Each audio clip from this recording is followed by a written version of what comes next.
وَلَقَدْ خَلَقْنَا الْإِنسَانَ مِن سُلَالَةٍ مِّن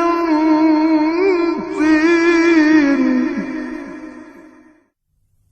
ثُمَّ جَعَلْنَاهُ نُطْفَةً فِي قَرَارٍ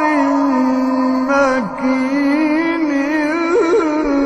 ثُمَّ خَلَقْنَا النُّطْفَةَ عَلَقَةً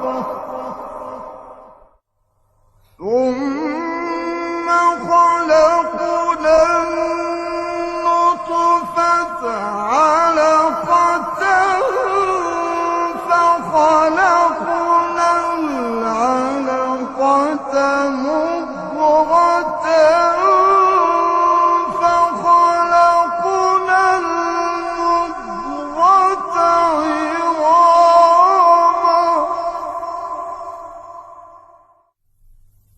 فخلقنا المضغة عظاما فكسونا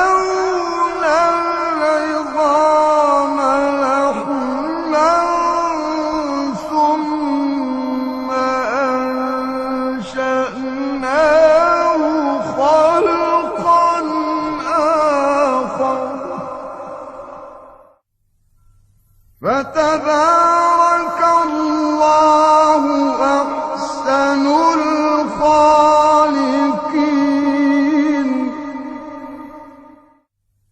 ثم إنكم